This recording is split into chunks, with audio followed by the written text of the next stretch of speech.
سن لیجئے کان کھول کر کے، اس طرح سے جو گوشت آتا ہے اس گوشت کا کھانا حرام ہے، اس گوشت کا کھانا ناجائز ہے۔ میں نے خود مکہ شریف کے کئی ہوٹلوں میں جا جا کر کے گوشت کو دیکھا۔ ایک ہوٹل میں میں گیا، میں نے اس سے پوچھا کہ گوشت کہاں سے آتا ہے، تو اس نے کہا کہ یہ برازیل سے آتا ہے۔ میں نے کہا یہ تازہ گوشت ہوتا ہے کہ باسی؟ کہا کہ یہ اس میں تازہ بھی ہوتا ہے اور باسی بھی ہوتا ہے۔ ہم نے کہا کیا یہاں ذبح نہیں ہوتا؟ کہا کہ یہاں ذبح ہوتا ہے۔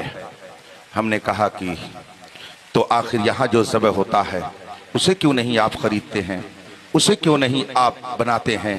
جو برازیل سے آتا ہے اسے کیوں بناتے ہیں؟ تو اس نے کہا وہ سستا ملتا ہے۔ پاکستانی ہوٹل والا تھا، اس نے کہا کہ یہ سستا ملتا ہے اس لیے اسے بناتے ہیں۔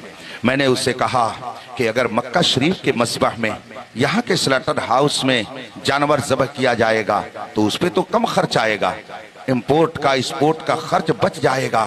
جو برازیل سے آئے گا اس میں ایکسپورٹ امپورٹ کا خرچ بڑھے گا تو مہنگا اس کو ہونا چاہیے، یہاں کے مال کو سستا ہونا چاہیے، لیکن وہ سستا ہے یہ مہنگا ہے، اس میں کیا حکمت ہے؟ اس نے کہا میں نہیں جانتا ہوں، آنر جو کرتا ہے میں وہ کرتا، کہتا ہے وہ میں کرتا ہوں۔ یہ دیکھیے، میں نے کہا گوشت کہاں رکھا ہوا ہے؟ کہا وہ دیکھیے فلاں فریزر میں رکھا ہوا۔ میں نے کہا چلیے میرے ساتھ۔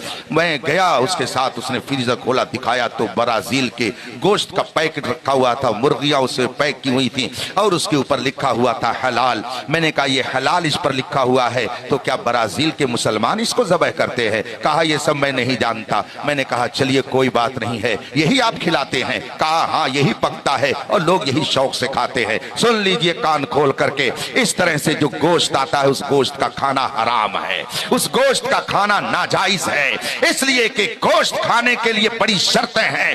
ہر کسی کے ہاتھ کا ذبیحہ کھایا نہیں جا سکتا۔ برازیل میں کس نے ذبح کیا؟ سنی تھا کہ غیر سنی تھا؟ پھر وہ مشین سے ذبح کیا گیا کہ ہاتھ سے ذبح کیا گیا؟ پتہ نہیں کس طریقے سے آیا، جھٹکے کے ساتھ آیا ہے کہ بغیر جھٹکے کے؟ کچھ پتہ نہیں، حلال لکھ دیا گیا، صرف اس لکھنے سے وہ جائز نہیں ہو جائے گا۔ اس لیے ایسے گوشت کے کھانے سے پرہیز کیجئے۔